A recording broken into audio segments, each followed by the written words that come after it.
So this is a quick video just to show how to use the Geo Fence function on the Driver Buddy Defence new platform.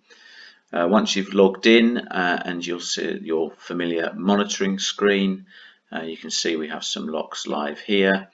If I click on the left hand side, you can see that the map will zoom to the lock that I've selected. And this is the one that we'll be using to demonstrate the Geo Fence today. Go to the Geo Fence tab, which is at the top, and the map will be located somewhere in the country. So we need to select an existing Geo Fence if you have one. If you don't, we're going to go to move to the right location on the map to create one. So I know that I've already got one set up, so I've typed that in the space, pressed return. It's then zoomed me to this existing Geo Fence. And what I'll do is show you how to create a new Geo Fence with the same attributes, and we can see how that works. So when we want to create a new Geo Fence, we go up to the right hand corner here where there's the add button. Select that and we're now able to draw a Geo Fence. It needs to be several hundred meters large, and I'm just right clicking on the corners of the fence. There's the four corners, and to close the fence you go back to the original dot, and you can see that that's been created. I then click on that again and it now allows me to give that a name. The names are case sensitive, so as you create fences, don't forget to write them down or list them. We now have a Geo Fence called Rattan, and we're going to edit the events that are associated with this fence. So in this instance, you can see when the lock leaves the fence, it will seal it. When it enters the fence, it will unseal it, and it will send me an alarm.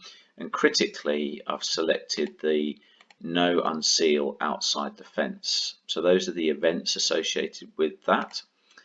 Confirm that. I then have to associate devices to that fence. So here I've selected all of my devices and then moved them across to the right hand side, or you can move them all back, and that tells me which locks are associated with that fence. Confirm that, and once that's all done, click add. We should have an add success, and you can now say I have a new fence called Rattan. So looking at one of the locks associated with that fence, which is 003, you can see it's green, which means it's already sealed, it's electronically sealed, and I will now try and unseal it. And it says here, command fail, you can't unseal outside of the Geo Fence. So that's how the Geo Fence works. Here this lock is currently not sealed, so I can seal it. I can hear the lock sealing in the background, and again, because this lock is associated with the Geo Fence but currently outside of the Geo Fence, if I attempt to unseal it, I get a command fail. I'll now just grab one of the locks and type in the passcode. So I have lock 003 with me. We'll look at the password to get the lock to unseal manually.